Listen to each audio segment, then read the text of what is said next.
Welcome to U.S. Rugby Happy Hour Live. Interviews with the biggest names in American rugby. The New England Free Jacks, Major League Rugby champions. One-on-one to score. Here are your hosts, Phil Baker and that other guy. Hello and welcome to U.S. Rugby Happy Hour Live. I am stretching right now because I'm exhausted from about 8 hours of Rugby Sevens on my computer while I was working today. And I don't know if it's you okay? Did you watch some? Get some good matches in? I didn't do any work today. I exactly.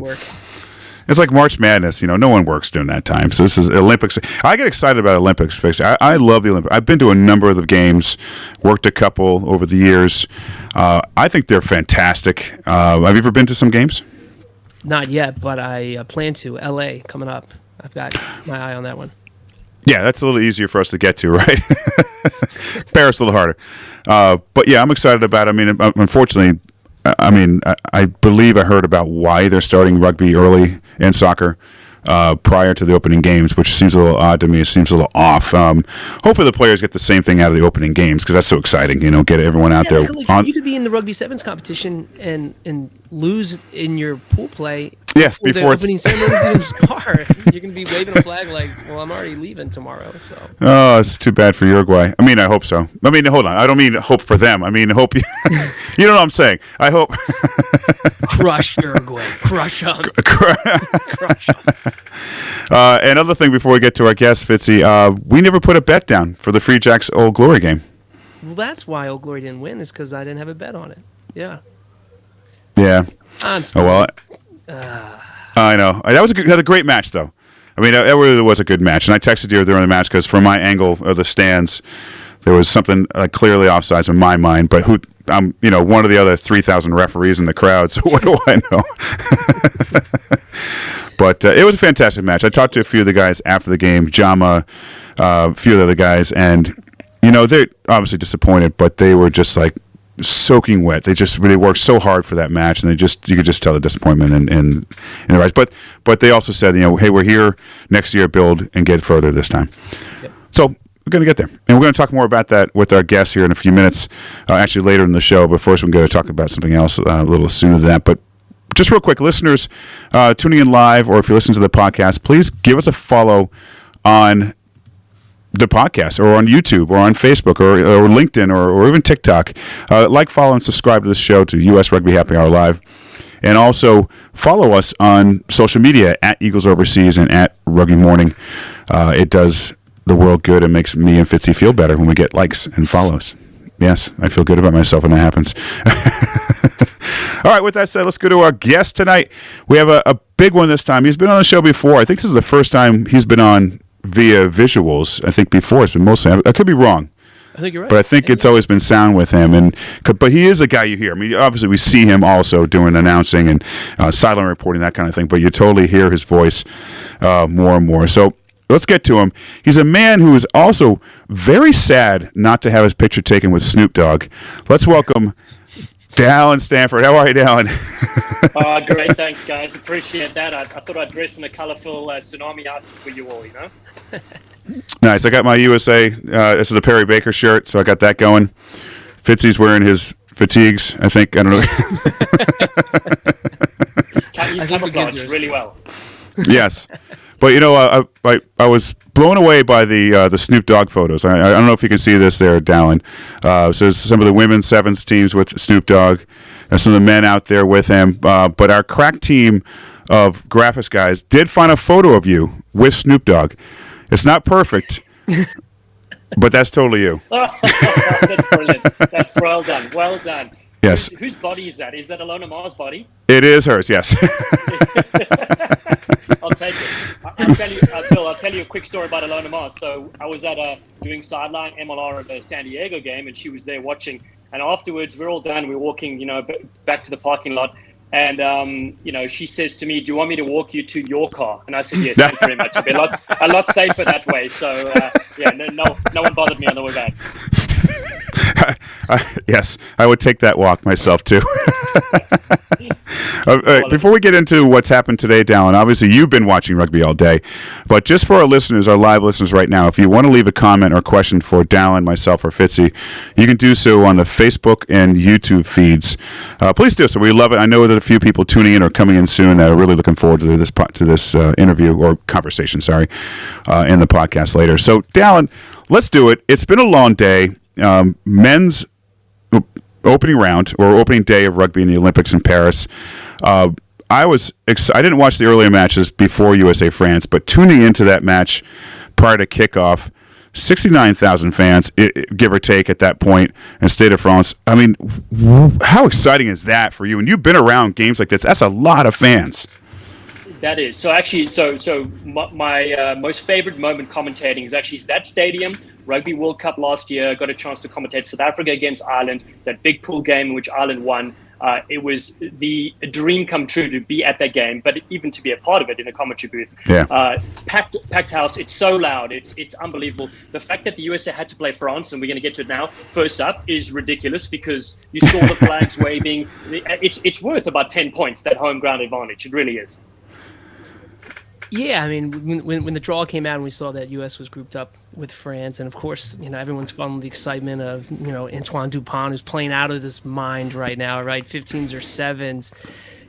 Everything leading up to that first match, just the atmosphere had everyone in that stadium just rallying around the French team, the pressure on the USA men's 7s to get a result in that.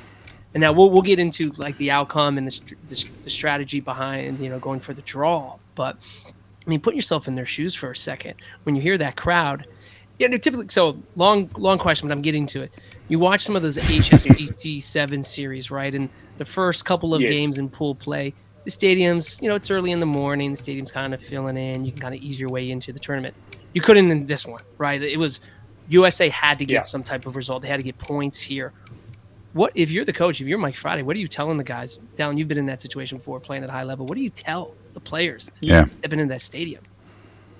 Well, so firstly, let's just go through the format, right? So the format's vitally important. This year, the series went down to 12 teams, which I'm not a fan of personally because I like more countries to have a chance to play on this international stage. It also grows the game, right? The fact that you don't have a Kenya or a Canada on the series hurts those countries not playing on the series. So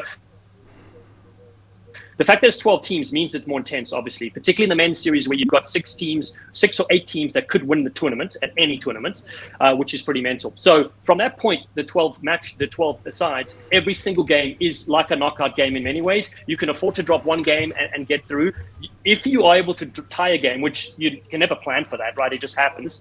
And that's why the USA kicked the ball out in that game. You have a super high percentage of being the 2 best third place sides to go through out of the 12 sides. So, you're going to have 2 from each pool and then the 2 slots. So the fact that the US were drawn with Fiji, who are 2-time gold medalists and who on the day when they play well will be unstoppable. And then France, who have been brilliant with Dupont. They hadn't won since 2005. He joins a team and they win 2 tournaments. So, what is Mike Friday saying? He's saying, go out and do what you practice. Don't worry about the opposition. But I will say the US were outplayed at ruck time and they lost a lot of possession that way. And on attack, unfortunately, didn't look very cohesive, didn't look in their full stride. So the fact that they got away with a 12-all tie was basically a win in my book. Oren Bitzer, big shout out to you, my friend, for a try-saving tackle over the line where that would have been the winning try for France. So all in all, I think Mike Friday will take that and say, okay, that's great. We'll move on and we'll talk a bit more about the next one then, of course. So, Dallen, just real quickly on when they kicked out there to tie, where they were on the field, they were back in their zone on the other side of maybe midfield. If they were closer to the goal line on France, do you think it would have been a different decision there? Do you think they would have tried to play and run? Fitzy, great point. So people don't give the strategy enough credit. So you're right. I would say if they were much closer, the 22 or closer attacking, they would have had a go and had a chance. But the way that game was going, they weren't able to keep possession for long periods of time. And what probably would have happened is they may have taken the ball wide, been isolated, turnover, France get the ball, and they're going to run, and they'll score and win it. So now all of a sudden, you're looking at not making the quarterfinals because of that one decision. So you're right. As an average fan watching, you would think, hey, keep playing. You've got possession, play, see what happens. But obviously, as Mike Friday is a huge on strategy. And of course, they knew that they would take a win or they would take a tie. And so that you're right. They were too far out to attack. Like the space Perry Baker was offered was not a lot. He got through and scored a great try, but normally he has a lot of room to move and a lot of freedom to express himself. France did a good job to shut him down. And looking at early in the first half, or second half, I'm sorry, early in the second half, soon after France scored, to go to 12-7 lead, we had a breakdown that resulted in a try by Tupola and making it 12-12. 4 players in the tackle, forcing a turnover in the breakdown. I mean, how often do you see half or more than half of your side in a breakdown like that? I mean, how risky is that? Yeah, Bill. So you bring up a good point. So this is a strategy Argentina have used successfully in the last 2 seasons or so to attack the breakdown. Because if you watch a lot of traditional sevens, there is a one rucker, there's a ball carrier gets tackled, one rucker, and then a scrum off or person closest comes to get the ball. So you've got 3 people in a breakdown, of which only one really is protecting the ball. So Argentina realized that they would send in 2 to 3 players, knowing that they were going to get the ball back invariably or spill possession for the opposition, make it untidy. If they didn't, then they need to get back and realign and get back in cover. Now, more likely than not, they're going to get the ball back. And France did that successfully, and then the USA did on that occasion. So it's not a strategy you want to adopt all the time. Sometimes you want to fan out and defend. But when the time is right to strike, when you know that their scrum off is late in arriving, that's when you attack the breakdown. You may be able to get the ball back. So they've done well. They've done their homework, and it's been very effective for France and Argentina.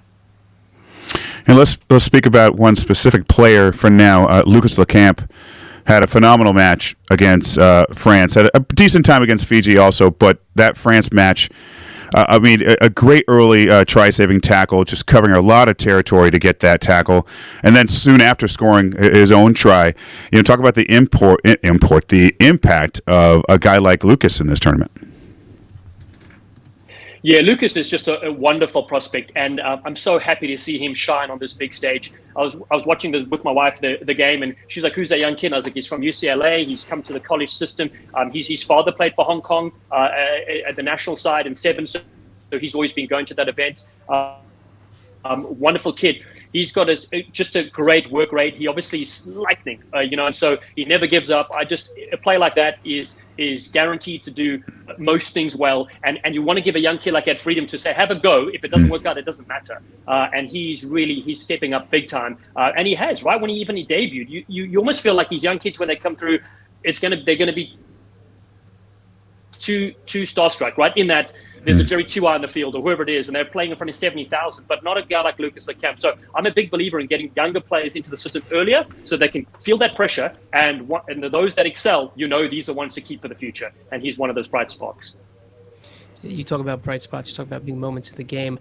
I thought the U.S., they did a good job of containing Antoine Dupont. He did have that nifty little behind the back offload, and certainly he made his presence felt out there, but it didn't seem like the men's sevens they didn't shy from knowing that they were going up against Dupont. And I know we're putting a lot of emphasis on Dupont. I mean, France has got a number of players. Seppo, phenomenal athlete. You mentioned France, they can score and they score quickly.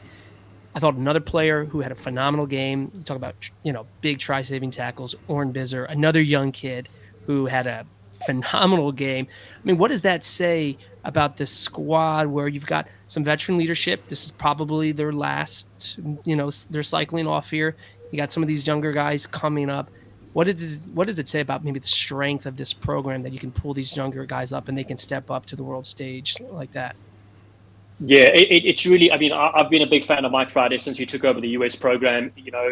Back when I was playing, we would beat a team or two here or there, but we would most likely be playing in the bottom half of the competition, every now and again make a quarterfinal. But since Mike has been there, the program has, been quarterfinalists or better, which is great. But getting young players in, I think, are vital, and I think that's something that a year and a half ago, the US lost a few veteran players. Even when Madison Hughes stepped aside, there weren't a lot of great players coming through to fill that gap. And so, funding is an issue because it's not like we can have a second team travel too many times and play these other tournaments. But the fact that you've got Oren Bitzer coming in, and he also played Rugby Town Sevens. They won the Rugby Town Sevens USA under 23s. He was a big part of that. There were a handful of other players, Noah Brown, and a few other players you see in MLR did really well in events like that. So we need a second layer of USA players, young players like that can play in a handful of tournaments around the world. Because otherwise, think about it. a coach has a hard job because you need to win. These stops are so important. 12 teams, you need to win. And then you also want to blood new players coming through. So having that balance is kind of hard. And right now, I think we found a balance with quite a few of those players. Because you're right. Perry Baker's gone, Leuta, a bunch of players are going to retire for this Olympic Games. And then do we have enough depth then to think about that. Lucas LeCamp then will be a senior in the team. He's only played for a couple of years, So you're right. Good point about the younger players coming in. So let's jump forward to the second half of the day for USA. Night and day match. As bad, in my opinion, as bad as a match as it could have gone for USA. A nice start, obviously. Bizzo getting that try early. But then after that, it was just not a good day, not a good match for USA. What went wrong in that match? Was just a matter of hitting that Fijian wall, that gold medal Fijian side? Yeah, so look, Fiji are honestly one of the hardest teams you've ever played against. When you play against New Zealand, who are so tough, it's going to be physical. You're going to get hit. You know what to expect. Fiji, hard to plan for. It's very difficult when they get in their flow and their rhythm. And as we know, that's why we love watching Fiji play. They're so exciting. Their ability to keep the ball alive and their runners with the late switches and the angles they do.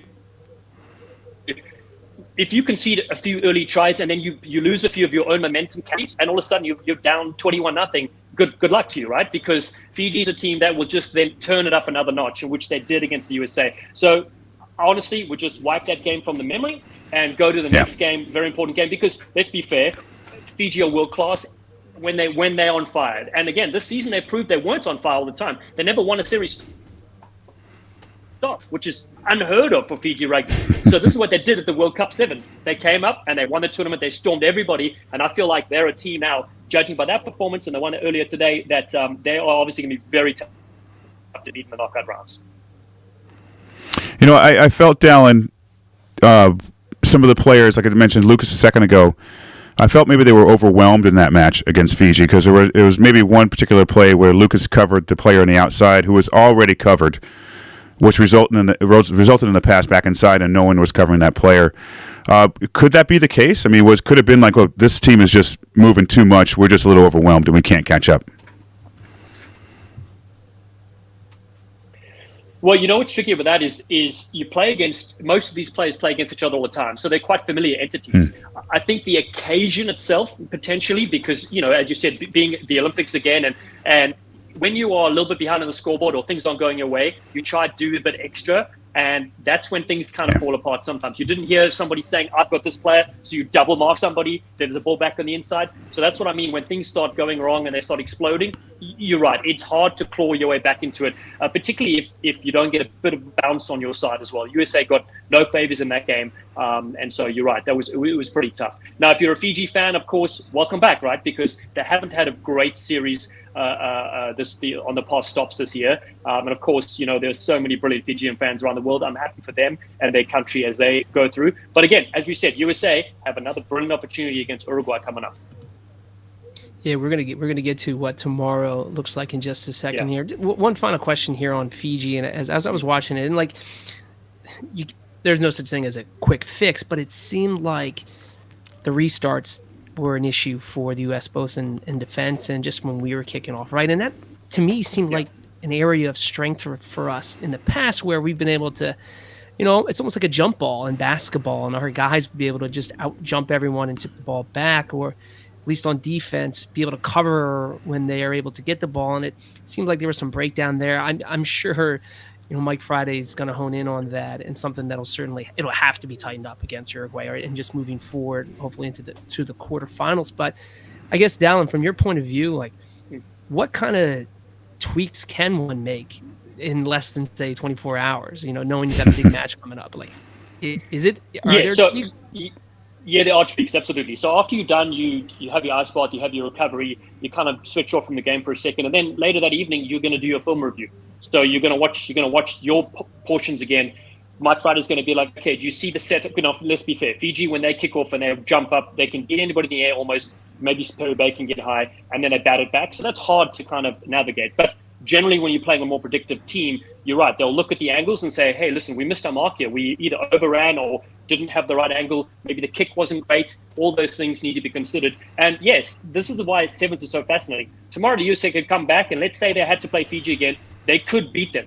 So that's the great thing where most people are like, oh, no, there's no ways in a 15-a-side game you can concede 45 points and then come back and beat a team the next day, right? So in sevens you can. There are definite fixes. Also, sometimes the communication might not have been there from some of the players that, might have been an off step or two. So certain fixes can happen. As I said, you have to flush that game and move on, It wasn't to be for the US. So moving forward to tomorrow, Uruguay. Is it a must-win, a must-draw to get out of the pool play? And also, it seems like a pretty evenly matched as if you compare the scores of today's matches between both teams, about 12 points each, similar score lines, except we have a draw with France. So this is obviously a must-do-well game. Am I correct? Yes, you are 100%. Because people were asking, what are the permutations? Very important. So the top two from each pool will go through. So the USA will finish, if they win, they'll finish third in their pool. And then also because they tied the game, they have more points than anybody else if there's no other ties, and they'll go through as the 7th place seed. Oh. So Uruguay, though, very plucky team. They're very dangerous. They've beaten a lot of good sides in the series this year. They tend to stick very close to teams. They like the game when it's tighter. So if the US is able to get a bit of separation and a bit more depth on attack, I think a bit more depth and a bit more width to give their players a chance to handle the ball and free up those spaces, hopefully things go well tomorrow and USA win. And again, you just need to win. It doesn't matter by how many points to advance in 7th. I see South Africa as the other side in one of the other pools is racking up points against Japan when they play them, and they will probably go through to the quarterfinals as well as the 8th seed. That's my kind of guess. Again, anything can happen, but I do favor the USA definitely in this one. All right, let's speaking of Japan, USA women open up against get words out of my mouth eventually. USA women open up against Japan on Sunday, then Brazil, France on Monday. Let's talk about the USA women's prospects in the Olympics. I believe they probably have a better chance of medaling than the men's, in my opinion, as well. So let's talk about the women's program, the team in this. Yeah, sure. I was going to give you the quarterfinal predictions for the men, but we'll come back to predictions maybe after we talk about the US women, okay? Yeah, let's come back. We'll come back. Okay. Yeah. Okay, cool. So, yeah, the women's setup is very different. You've got New Zealand, Australia that are, generally the finalists in these tournaments. You've got a very good France team, a very good Canadian side. Ireland are excellent, and USA are right up there as well. So I think for the USA, I think they're going to top their pool. I think they're even going to they'll take out Japan and they'll take out France as well. And so I think they will be strong in their pool to go number one. I like the blend that the players have. There's some really good speed. There's some great experience. There's some hard tacklers, some good runners. Emily Bidwell and Zach Tess have done a great job with this program. I think they're peaking at the right time as well. So, yeah, for me, I see the USA winning every single one of their pool games. Well, we hope so. I mean, that would be...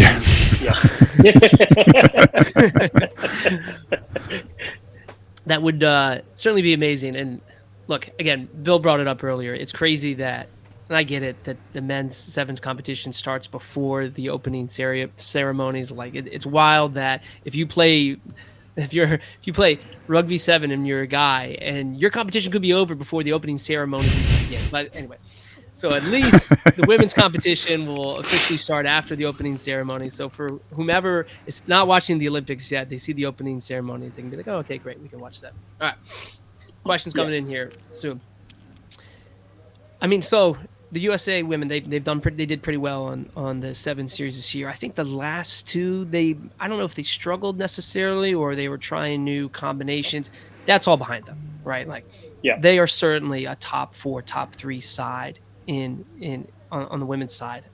I guess talk to us about like how important would it be? Could there potentially be a nice lift if the women's team were to medal, say gold, silver, or bronze here? USA Today, the morning shows, like what are we thinking here? How much promotional behind a little push could we get from this? Yeah, well, firstly, I want to say it's so brilliant that we have people like Alona Mar in the team promoting rugby, promoting equality, promoting, all the great values that she's putting out there, as well as being just a funny human being and a wonderful rugby player. So she's already elevated by herself, and what she does and the following she has. She's really elevated our game. We have a lot of people on the street you speak to who don't know much about rugby. They're like, "Hey, I've seen this person, Alona Mar. Do you know her?" And I'm like, "Yeah, I know her. She's part of like they don't know my rugby bodyguard." community." Yeah, exactly. That's how I don't go to the car park without her. So that's a great thing for the game, and having great endorsements and a lot of adverts and things that she's on. So that's really amazing. I think that is great for our sport.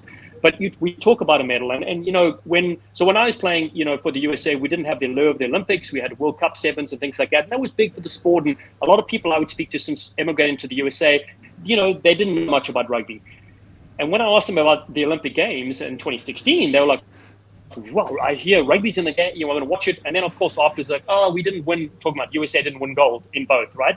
And I was like, "Well, we are going to medal down the line." And I was hoping that would be the case in 2020. It wasn't. So you're right, Fitzy. It has to be this time. And the women do carry our hopes. I honestly think they will either get bronze or make a final and possibly get silver in that way. And so that would be tremendous for the sport, because one thing that really happens, as you all know, you've been in rugby a huge amount of time as well, is that if you have more publicity and you're able to get more broadcasting into the sport and show the game, we can't be behind a paywall. We really can't. The game needs to be free to air. It needs to be on huge networks. People need to know the sport, because we love the values. We love the camaraderie. We love everything it brings in the game. It mimics our society as well. It's all about the team. And yes, you've got individual stars, but rugby, as you know, as a team sport, is so exciting. It's global. It's international. I came from South Africa with a pair of rugby boots and made 30 frames at a rugby club and played, and I had a brilliant time. Eventually, one of them gave me an old car, one of them gave me a job. So it's a wonderful life through the sport of rugby, whether you play or whether you're a fan. So yes, I think a lot is riding on the team, but a medal would put our sport on the map here in North America. And good timing, right? With the Olympics coming here to LA in 28, the Women's World Cup and the Men's World Cup as well. I really hope we can do it. All right, Dan, let's talk about quarterfinals. Let's stick with the women. Who are your picks to make it to the quarterfinals? Okay, so the women's quarterfinals, I have New Zealand against Fiji. I have Ireland against France. I have USA against Canada, and I have Australia against Great Britain. So that's basically allowing for the top two in each pool, and with Great Britain and Fiji finish in 7th and 8th positions. I then have a semi-final of New Zealand against France and USA against Australia. Now, this traditionally is where New Zealand win and go to the final, and this is where Australia win and go to the final. I am hoping that USA can surprise Australia like they have once earlier in the series and beat them in that game, knock them out, stun the world, and go to the final and get it. And I think New Zealand are very strong. I think they may take that final. So I see New Zealand gold, I see USA silver, and I see Australia bronze. That's a hot take. I think you're right on there, and I picked Australia for bronze also. However, they have been really good this year, so I wouldn't be surprised if they medaled a little higher. I think it's extremely good. However, I won't take anything less than a bronze from the USA side, and I'll be mad otherwise. All right, men's. Let's talk about the men's. Okay, so the men's sides, I have here quarterfinals. Oh, well, firstly, just to say that USA will finish in 7th and South Africa in 8th to go through to the quarterfinals. And then that tees up New Zealand, South Africa, Australia, France, Fiji, Ireland, Argentina, USA. So that's a very tough draw for those teams. I have New Zealand beating South Africa, getting to the semi-final. France beating Australia, so it'll be New Zealand, France in the first semi-final. I have Fiji beating Ireland, and I do have Argentina beating the USA based on the performance this past 2 years for Argentina. And so that means that New Zealand, France, I'm going to go France. I'm going to go France surprising New Zealand and making a final, even though New Zealand are fantastic and more than likely could get through that. And then I have Fiji surprising Argentina to get through to the final. New Zealand taking bronze, and then France doing the gold against Fiji in dramatic fashion. Ooh. Well done. Fitzy, how do you feel about that? Is he accurate? I mean, I love the pick because if you go back to just the Rugby World Cup, right? France hosted. It was France had everything lined up. A couple injuries right before. They were still primed to go kind of far. Couldn't get there on home soil. It would be a great story for the French team to be able to win gold. With DuPont orchestrating things. It's a great fairy tale. Will it happen? Yes. I guess. once upon a time, we'll find out. But and Fitzy, and this is the thing, it could be completely different. New Zealand probably could beat France, and then they play Fiji, let's say, in the final, or even Argentina getting through. This is the crazy thing about sevens. I would be a millionaire if I could predict the winners of these tournaments. We all would be. Well, give me out of that, give me like the dark horse that makes the run to the medals. Is it the US? So that's a good point. So let's go the men's side of things. Dark horse. Let's say you upset Argentina and they go through. They'll face Fiji again. It's very hard to get through that as well. And so I think on the men's side of things, probably no dark horses there for me. But on the women's side, there could be a dark horse coming through. It's not unusual for, let's say, if New Zealand were to slip up and France, this is the thing. You have a couple of yellow cards in the game, and dramatically that changes. Yeah. All of a sudden, France go to the final. But I think there are no real dark horses because the top four are pretty solid. I would say in the quarters, if there's a big upset, I don't think the upset happens twice in a row. You know what I'm trying to say? And so they would get knocked out then in the semis. Well, on the women's side, who are your dark horses? Yeah. Well, I was going to say on the women's side, you're projecting USA versus Canada quarterfinal. Did I hear that right? Yes, quarterfinal. That's right. Yes. That would be a very intense quarterfinal because the two sides have played each other pretty well, and it's gone back and forth. I think result-wise, obviously either side wants to win. That's right. We need some bragging rights here against our northern neighbors. So yeah. Also, it's not nice though. You don't want USA and Canada knocking each other out, right? Because you want the North American. I'm okay with USA knocking out Canada. I'm okay with that. But there was on the women's side and the men's side, Canada playing USA in the final of a series stop, which was cool. That was pretty remarkable. 20 years ago, you would never have thought those two teams would make the final of a main stop on a series, which was awesome. So, Dallen, we're going to pivot to MLR here in a second. But first, when you watch the Olympic sevens, are you wearing those gloves you used to wear when you played? Or at least didn't you used to? I did wear the gloves. You're right. I've got a pair back here somewhere with the framed jerseys, They don't fit as well as they used to, but... No, they don't. But listen, I will tell you this. My wife's actually the one doing the commentating. She's doing the commentating, and I'm just cracking up at her. She's making fun of, there's Rob Bickerman commentating, and so she's making fun of his aftershave, and a few lines. Yeah, exactly. Nice. All right, one more thing about sevens, Dallen. You missed the beginning of the MLR season, which we're about to talk right now, because you were in Europe, plugging this a sevens program in Portugal. Can you talk about that briefly? Yes, absolutely. So what I want to say is, my wife and I, I was at the Rugby World Cup in France, spent a month there. It was amazing. My wife joined me for about a week in Nice, and we were just living the high life. And again, sport taking you all these amazing places. Very fortunate to get to work in rugby, and especially in broadcasting. So she said, hey, if there's other opportunity to do rugby overseas, let me know.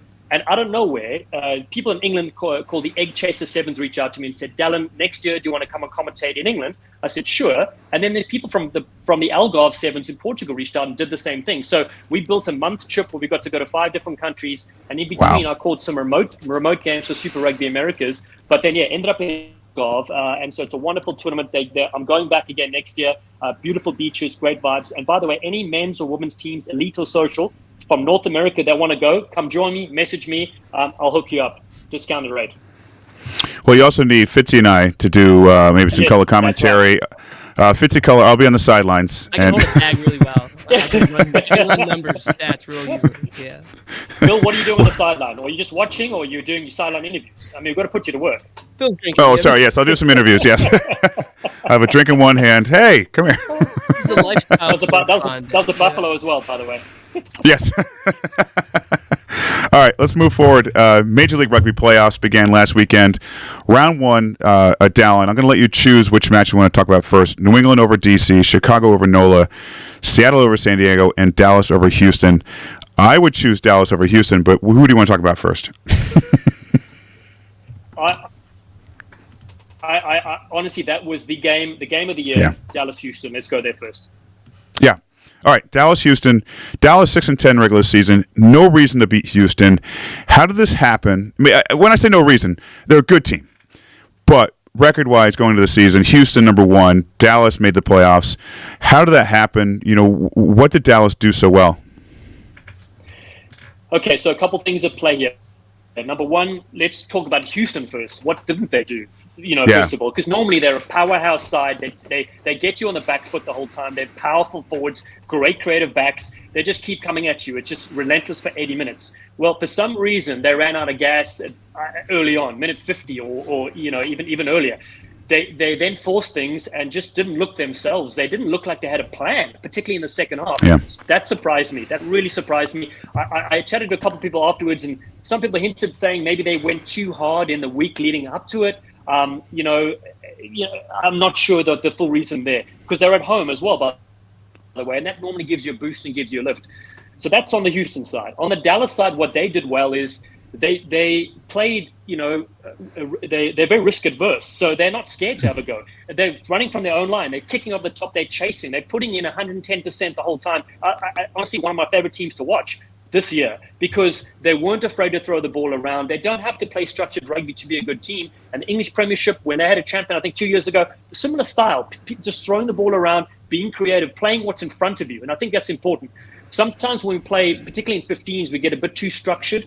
Oh, the rule is, 22, we must kick, or we must give it to the fly half. No, Dallas are like, don't worry about the rules. We'll run and we'll do whatever we want as long as we support ourselves. Gomez Vara was outstanding for them. Honestly, such a good side to watch. I actually don't know I don't know what to say for the conference finals, because they are such a surprise package and such an entertainment machine. Well, why don't we say in the Western Conference then? Seattle, San Diego. You talk about another team that tough place to play. Starfire Stadium certainly there. That was an intense physical match. I mean, bodies were hitting the floor, guys were going down. It was fun to watch. For San Diego here, I think they quietly had 11 wins. Everyone else was talking about Houston. They were talking about Seattle. You look at the San Diego Legion squad, I think they were a little longer in the tooth, maybe. And you've got a couple of players like, is this the last we're going to see of Ma'ananu or maybe Makado on a MLR field?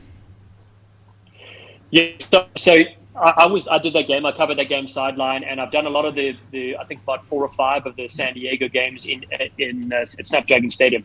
So with them, you're right. They do have a very experienced side. Let's put it that way. Some players I didn't expect to be able to still go, for the full time that they were on the field. So they surprised me though, particularly the last few weeks of MLR as they kept building. But what really was important to note on the side there was, instead of a 70-meter width of the field, it's 63 meters. Those 7 meters are, you think 7 meters, you don't think it's that much of a space. It really is, particularly when you're creating a bit of space for a wing to get through or somebody midfield. Seattle, obviously, at home are so comfortable there. They had only lost 1 game this season at home. Their ability to get across the field and cover and make these hits and tackles, brutal hits. The player for me that stood out was Rhino Herbst for Seattle, who basically was flying into everything. One of his eyes was completely shut when I saw him after the game. The guy looked like Frankenstein out there. He took so many hits. But honestly, that game was amazing. Seattle, for me, very tough to beat in Seattle. And with San Diego, you're right. Afterwards, I felt for them. I saw Matt Giddo. His family had flown. I think that might be his last go. Ma'ananu, no. I think he's going to go. He's going to be player coach, is my prediction for the future. Yeah. Player like Marcel Brackley may retire, and a handful of other players. I'm just guessing here. But I think some of those players, this was their last dance, as you said, Fitzy, and it didn't finish for them, unfortunately. They're a quality side, but you've got to feel for those players. Now, did you see, before we get to the Eastern Conference, did you see maybe any impact from the international break? JP Smith was away with USA. As we get into the New England Free Jacks, I mean, half their team is playing for Canada. Do you think that may have impacted either one of these sides? Yeah, I think it does a little bit. I chatted to JP before. I congratulated him for getting his first cap and stuff like that. He was obviously stoked to be in the US setup. He said, listen, they're a little bit banged up, but he said that you put that aside, especially what they focus on was interesting, chatting to their coaching crew, Nessa Malifa and Clarkey and Chris Latham. They're focused on the mindset and the mentality. And I think that's interesting because you don't have to, when you get to that level, you don't necessarily have to do, all the training and all the on-field stuff. A lot of it is, studying the opposition, figuring out things you're going to do yourself, being on the same page. So this is where Houston were not on the same page in their game. People were doing different things. But when you look at the Seattle game, they controlled those first 40 minutes. the fact that San Diego, with two players over 100 caps, couldn't score a try, it was unbelievable. So the fact they're so switch on focus, their mindset is what they have, and that's why they've done so well. And they're one of the most successful teams in the playoffs, and obviously have 2 titles to hand. So I don't know if maybe some of the Houston players that play for the Eagles were more tired than the others. I'm not sure on all that. But once you get to that level, you really do have to kind of switch on, and your mind has to take over. Moving to the Eastern Conference, let's go with Chicago and NOLA. I'm not surprised by this final because Chicago has been on a roll. The last 3 matches, including this past weekend, nearly 40 points in each match, over 40 in this past weekend's match, and then also beating San Diego, 4 matches ago. Since that coaching break, it's a different team. Talk about this match against NOLA, and also should the rest of the league be scared about the way Chicago's rolling? Yeah, you bring up a great point. So you don't often see coaching changes in the middle of the season, right? Or near the end of the season, as you will. I don't know the background story there, and I won't speculate on that. But it is interesting, the freedom the players seem to have now to be able to go after it. And again, there's been hard work put in by Sam Harris before, obviously. So he's built the side, But it's just lovely to see. It really is. And it's important for, the fans and the franchise and stuff like that. I didn't expect them to put on such a display. I really thought NOLA was going to come through. Just reading some of the stuff beforehand, chatting to some of the players here and there, NOLA were on the rise, and the fact that, Chicago came through and just, as you said, the last 3 or 4 games, storming teams. I'm very interested to see how, obviously, the next game does go for them, but very happy for their franchise and obviously everybody involved there. All right, Dallen. Bill chose this game last because Bill so cheers for New England. I cheer for DC. It's kind of like Star Wars. Like Bill cheers for Dallen was a New England guy also at one point. I'm a Jedi Knight. I cheer for DC. Yeah. So the Evil Empire may have won this one, but in the end, if you follow the Star Wars trilogy, the good guys always win eventually. So enough about that. Let's talk about that game. And that was an intense physical game. Obviously, the history between the two sides of this season, both winners in the regular season won by 1 point. I think a lot of people anticipated it was going to be pretty close, and it was. New England just enough to get past the scrappy Old Glory DC side. Bill was at the game. I don't know where I'm going with this, other than I'm still bitter about this. Bill, you might have to take over. You don't want to talk about it, do you? Should we just move on to the next round? I'll jump in. You okay? You want me to jump in, or you have this? I've got a question. I've got a question in there somewhere. New England. I think the other teams in the Eastern Conference have narrowed the gap with New England, right? I think last year New England kind of just stormed and just rolled everyone in the Eastern Conference. I think it's better that the Eastern Conference has been competitive this year. We saw Miami get wins, was great. Anthem certainly love what they're doing there, but everyone else who made the playoffs, they were able to beat New England. New England had a couple losses at home in the regular season, so it was good that it was more competitive. But it just seems like this New England side just doesn't panic and is just built to weather some of these blows from Old Glory and still be able to just get the job done when they need to. For someone who cheers, I like New England. I like what they're doing here. For someone who cheers against New England, it's hard to watch them play because they just win. Do you have a question here, Fitzy? Come on, get to the. No, I'm just ranting. Yeah, just mute my mic, Bill. Just mute my mic. I'm coming back next season. All right, I'm jumping in here. Go ahead, Dallen. Yeah, I was going to say, I know what you're saying. Like, again, I'm a fan of New England, having lived there. My wife's from Massachusetts, and Bill knows I spent a lot of time there. But you're right. I think for them, Scott Matthew and the coaching crew there, I've seen them in action. So the one team I really know well because I've gone to their training sessions. I've gone to how they conduct themselves in the building, the offices and stuff like that. They keep it fun. They keep it exciting. They're just a great group, it seems. And so I'm pleased that they're awarded in these tough games because DC brought it to them. DC came out flying. I was so impressed with their creative ability. Connor Buckley was fantastic. They were very good. And in fact, just watching as an impartial bystander, I thought, oh, okay, this is going to be interesting how this one closes. And you're right, you've got some obviously standout talents. Wayne Bunnebank, again, is a player you have to mention. Reese Lightning, again, brilliant. The forwards, awesome. Even though a lot of different players, right, that compared to last year as well. Some of the big hitters out injured who you normally would see in the team. So I think that New England side, what they do really well is whoever they have, whatever resources they have, they're able to put together still a splendid result, and they can withhold and withstand, as you said, a lot. And it showed obviously in last year's final, and it's showing now. So, Bill and I are probably biased, but yeah, we knew they would come through. Oh, and we see it more in person. I spoke to Paul Sheehy after the one of the owners of DC, right? Owner, I believe. He commented on the crowd, and Dallen, maybe you can talk about this really quick before we get into the conference finals. I've talked about this with Dina Waldron a couple of years ago when he was in New Orleans, and they were coming back early in the second half, and then the crowd at Quincy, Veterans Memorial Stadium, got loud and got into it, and he said it really took them out of the game. And Paul mentioned that also. He says, it felt like when the crowd got into it, it really sucked some of the energy out of the Old Glory side. So with that said, Dallen, looking at New England, Chicago, Seattle, Dallas, going into the conference finals, home field advantage, who has the advantage because of the crowd? Yeah, so that's a great point. So when I was doing research on let's talk about the Seattle game, right? Seattle, San Diego, 12. So they played each other 16 times in history since 2018. 12 of the 16 games were decided by the home team winning. So as in home field advantage, 12 out of 16. That's a very high percentage. And then again, Seattle beat them at home. So now that's 13 out of 17. So New England as well have the same thing. Now, what the home crowd does is people think, oh, is it a big advantage? Is it not? Number one, it's important when you're playing the game to be in a familiar environment. So number one, you have to fly somewhere. You have to stay at a new hotel. You don't know the landscape very well. You're at a different field. You don't play there a lot. You play there twice in the season. So that's a big thing. When the crowd gets behind the home side, the opposition, who might not be thinking about it, they have for a second, they have their mind think of that, so they're less focused on the game. And then all of a sudden they do something, that doesn't work out, and people start cheering for the opposition. So it actually is a big deal. And so with all those little elements at play, that's why you guys call it Fort Quincy. It really is that.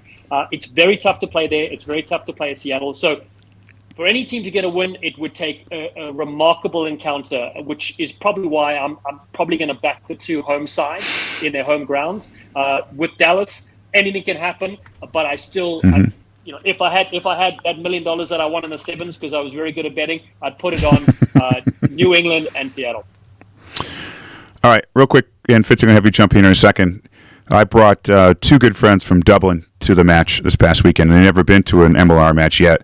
I've been to games. I've been to All Blacks Ireland match in Chicago with them. I've been to Barbarians Ireland in Ireland with them. They both said, and the coach of the All Blacks said, they're really impressed with the festival atmosphere and the tailgating involved with these matches. Very American, I believe they were saying. And at least my two friends were blown away. My friend Peter had this amazing bugle sound the entire... Oh, there he is. Down, where'd you go? Sorry. All right. You were taking too long. You were taking too long with the question. It's like I'm done. Anyway, let's move on. Fitzy, let's talk about the conference finals. You lead this. No, Bill, finish your thought. No, just briefly. The American entertainment engine of sports, the All Blacks coach noted how amazing the tailgating and everything else is around the match. And you've been around the world, Dallen, to see these games. Is that accurate? Yes, that is accurate. So having obviously going to Snapdragon Stadium, going to Fort Quincy, going to Seattle, and all around, I love the fact that there's so many things on the go. You can bring your young kids. You've got games on the go. They're playing in youth mini events and things like that. There's obviously the beer garden. There's tons of merch for sale, which is important. People love that as well. It is awesome. Every stadium you go to in MLR, there's something on the go, which I love. Other countries, host even Rugby World Cup events. There's not much else happening outside of the main game itself. So from that point of view, I can see, because we have the space as well. We've got the space and the setup is really nice. So I think that's encouraging going towards the Rugby World Cups as well. It's a big deal to have more than just the game. And I know, speaking to Alex Magleby back in the day when I was with New England, that's the thing. They said, listen, we don't just want to have the avid rugby fan there. We want to have families come and be like, hey, we like this whole day, because we have something for everybody. And I think, I love that MLR is doing that, ticking all those boxes. Brilliant to see. Sorry, Bill, you mentioned Rugby World Cup real quick. Certainly I think World Rugby is making an effort to get some more big games here in the U.S. Certainly Scotland, USA, great crowd there in D.C. at Audi Field, 17,000, and stadium that holds 20. But the All Blacks, right, they played Fiji at Snapdragon Stadium last weekend, 33,000 fans in attendance. that's got to be reassuring for World Rugby officials to see that crowds will come out for a big match like that, and that's just one match. But yeah, give me your takeaways, Dallen, when from that match in terms of just the interest that it drew and the number of people that showed up to watch it. Yeah, I think it's so great. Having New Zealand obviously here, they generally sell out, right? Which is awesome. My wife's very first rugby game, a 15-a-side game she saw live, was New Zealand Ireland in Chicago. 63,000 people, with Ireland beating them for the first time in 108 years, I think it was. Amazing match, yeah. Amazing match. And I believe they're coming back next year. I don't know if it's true or not, but I saw some rumors that they're coming back. So you're right. Having 33,000 at Snapdragon, number one, Snapdragon Stadium, what a venue. We're so excited for the MLR final. I don't know. You guys going to be able to come in for that game? What are you? Can't make it this year. Okay. Okay. I'll have to do the sideline and the drinking for you, Bill, and Fitzy. I'll have to goose step for you. So yeah, the venue's amazing. It's really, there's not a bad seat in the house. It's so great. And so the fact that there were 33,000, I think it's vitally important, because the Sevens series, unfortunately, in Los Angeles have been very disappointing. Even the LA side as well, in MLR, disappointing. That area is not great, I don't think, for rugby. I think the Sevens needs to go somewhere else. But San Diego have done a very good job with their MLR side over the years. And so that is really nice. Because remember when they played in this, Torero Stadium, the smaller, they still brought a nice crowd, but it wasn't the best venue. So the fact that they're in that stadium now is good. And I think ahead of World Cup, look, I can't wait to see which cities get games and which stadiums get games. We know the time of year may change. People were talking online about MLR will be hosting some of the games. I'm not so sure. I think the Rugby World Cup needs to go to slightly bigger stadiums. Snapdragon's that size, and bigger. Yeah. All right, let's jump into the conference finals. We don't really need to talk about the individual teams. Let's just talk about results. Who do you think wins the Eastern Conference finals? And then we'll go into Western's Conference. I do think there is a possibility of a Chicago-Dallas finals in San Diego. Well, this is the great thing. This is what I love about rugby. You could go either way. It can be New England, Seattle, or it could be the other way, as you just said. I'm gonna go for New England and Seattle, but hoping Dallas could get through and Chicago can get through. That would be great to have those two teams in the final. I think it's a great advert for the game, great advert for the way the formula was working out for the knockout rounds too. Because you want more teams playing in knockout rugby. I think keep the franchises more engaged, the fans more engaged, because you never know what's going to happen. Look at Dallas, their seed, fourth seed, and all of a sudden they could be in the final. Let's see. What do you say? Yeah. I think the Evil Empire, the Free Jacks, get past the Chicago Hounds, but I think it'll be a fight. I think the smaller dimension Starfire Stadium limits Dallas's ability to be able to throw the ball around, and I think Seattle pushes through to represent the Western Conference. Yeah. All right. Well said, man. Lots of words in that one. He was very happy about that too. He was delighted with the way he was doing those predictions. Straight to it, Fitz. I love it. Yeah, actually, I'd love to see a New England Seattle matchup. Mainly because I've been to a match in Seattle. I saw Free Jacks play there right the week before COVID shut things down. Great atmosphere there, very similar to what New England does. They do similar things. So I'd love to see those two face each other in San Diego. I'd prefer to see them play actually. I'd love to see San Diego play in New England one day. So we'll see how that happens next couple of years. So Dallen, let's wrap things up with you. Let's talk about, you have a program in the works right now. I believe it's called Flag X or Tag X. We've seen the rise of flag football at the youth level. Is this similar? And what's the aim here? Yeah, it is similar. And you know that flag football is going to be the Olympic Games in LA in 2028. So that's an interesting play by the NFL, of course. I'm a big believer in non-contact sports to advance your sport and your game as well, to keep more people engaged. It's not to detract from the tackle game at all. It's to add to that. And so Perry Baker and myself are working here in California, but spreading the game globally because we feel that if more people can pick up a rugby ball and play it in a safe way, the better. So at the same time, Flag X is basically, it has different scoring boxes, so different values for where you score. So more strategy. There's kicking in the game, so it's a bit of jeopardy as well, because if you kick the ball out, you attack 7v5, you will go 7v6 in the normal game. But if you kick the ball out, your attacking team drop down to 5 players, and the defending team get their player back, so it's 7v5. Wow. So there's a few little extra things at play. It's quite an exciting game. There are conversions to go as well, which are grubber kicks. So it teaches some skills in the game as well, which is pretty cool. And so the goal for this is to basically grow the game, but also to provide this as a vehicle for rugby clubs to fundraise, because I believe, particularly here in the US, fundraising is a big portion that is missed. And even today, I got a message from Belmont Shore, my old team, saying, could you help fund us to go internationals? I would love not to get those emails, and I'd love for them to put on a flag X tournament, raise money from the community coming to pay to play. I will pay and play an event like that, and all of a sudden they go to nationals based on that. The great thing about the game also is it can up your skill sets to the current players and bring new people into the environment. So think about a college campus like USC. I was there the other day. If you throw, ultimate frisbee is massive on campus. If you have non-contact rugby, people are more likely to try it out, and you can have co-ed as well. So you've got guys and girls playing together safely. So I think this game is the future, and it just adds on to what teams are currently doing. So obviously people can message myself or Perry Baker to get involved, and we'll send them an equipment bag for free, get them started tomorrow. Quickly, Fitzy, message him. Let's get some equipment bags. and some tsunami gear as well. That's my other shirt, ambassador thing I have. Yeah, that's a great shirt. Yeah. That's a great shirt. When we travel with you over to Europe next year, we should get matching shirts. That's right. When we go to the Algarve Sevens, right? There we go. Yes, exactly. Fitzy, anything else for Dallen? That's it, Dallen. I appreciate the time. Next time I'm out there, we got to play. I got to join your touch squad that plays on the beach. Me too. One time. That was fun.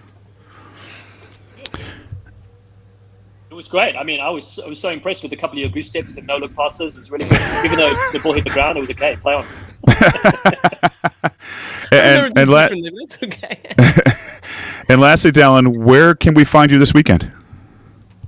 Yeah, so I'll be in Seattle this weekend, heading up. By the way, I almost missed the game last weekend. So I was doing sideline, and because of the world outage, several airlines had still issues. Yeah, so I had to drive to East LA to an airport called Ontario, California, and just played the game in time there. Yeah, been okay. So, but yeah, I'll be there, Seattle, Dallas. So excited for that Western Conference final. Then I'll be at the final in San Diego the following weekend. So 2 riveting weekends to come. I'm just happy you're on location for these matches. I know it's difficult to do it in a studio, so I'm really happy you're going to be on location. All right, Dallen, thank you so much for joining us. It's been a great hour here talking to you about this. You're a wealth of knowledge that we love listening to and talking to you about. Thank you so much. Have a great time this weekend. Have a great time in San Diego, and don't drink too much. Thank you very much, you 2 stars. Appreciate what you do for the game. Seriously, you do wonderful work, Bill. Fitzy, you're not so bad yourself either. And so look forward to getting together, sharing a couple of jars at the Algarve. Take care, you stars. All right, man. Cheers. You're done. Yes. You too, Fitzy. You too. Yeah. And that other guy. Yes, as like I said to Dallen, as you agree also with Fitzy, he's a lot of fun to talk to. I love his input on the game. He obviously knows a lot more than we do, so it's great to have someone like him on. And cheers to Dallen. Cheers to Dallen. Sorry, should have done that later. Anyway, Fitzy, great time talking. Let's all watch some more rugby tomorrow. Lots more on TV on Peacock.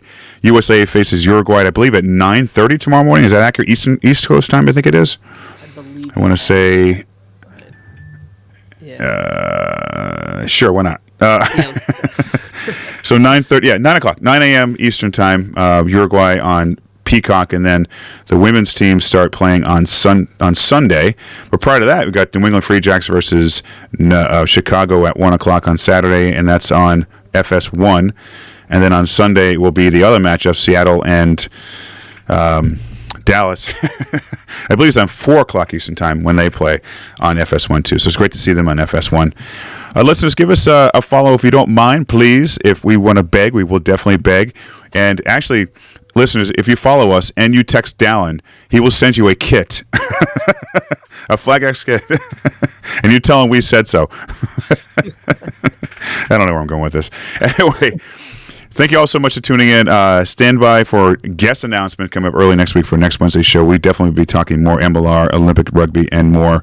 And possibly some Rugby Foundation news as well, because a man involved in this whole thing just retired recently. So we need to get involved with him as well and see if we can get him on the show. I believe I saw him in France at some point, so he may not be available. But we will try that as well. Fitzy, have a great night. Great talking.